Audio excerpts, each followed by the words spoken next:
Якутия большая, она гостеприимная. В Тикси мы убирали и корабли, и мусор, и личное участие и первого лица. Поэтому здесь вообще вопросов никаких нету. Якутия очень гостеприимная.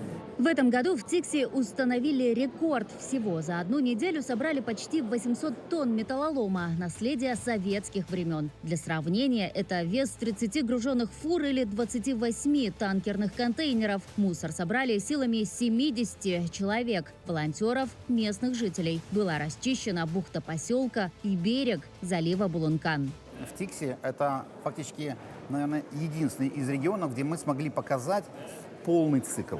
То есть мы убрались, мы загрузили это на судно, и мы отвезли это на переплавку. Большая настороженность и ответственность местной власти, это вот когда мы коснулись судна «Днепр», которая стоит у нас на берегу Тикси и, в принципе, лопнула. И, может, мы все вместе, всем миром, вместе с руководством области этот вопрос будем в следующем году решать обязательно. Вместе с Тикси уборка мусора в этом году также коснулась Верхоянского и Устьянского районов. И здесь только с одной Усть-Куйги удалось собрать почти 1000 тонн металлолома. Цифра впечатляет, но и работы предстоит много. Устьянский район – лидер по накопленным отходам. Там находится почти 2 миллиона тонн железа. Ни одно другое государство мира так много не сделало, на севере так много не делает.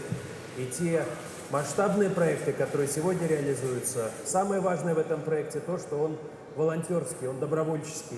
Проекту всего 2 года, и за это время в 9 регионах страны на уборку вышли свыше 3000 волонтеров. Вместе с накопленным металлоломом в 80-х они собрали и мусор наших дней. А Баренцево море, где мы самые большие показатели пластикового загрязнения обнаруживаем, там в основном вот промысловые вот такие, это вот у нас дели, траловые дели, которые отрываются, скорее всего, в шторм. Половина – это иностранного происхождения, при этом четверть это всегда получается Норвегия, и вторая четверть это уже сборная солянка. На востоке страны мусор тоже импортный. Вот, например, видео с Чукотки, с острова Ратманово. На кадрах противоположный берег. Видно, как жители американского острова Крузенштерна сваливают, по всей видимости, бытовые отходы прямо в Берингов пролив. От российских границ их отделяет всего 4 километра.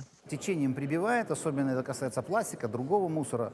Поэтому эти проблемы есть. Ну, мы же не можем сейчас в этой ситуации, скажем так, Аляске погрозить пальчиком. Поэтому будем делать у себя дома все, что необходимо сделать. Айсана Бурнашова, Виктор Олесов, Москва.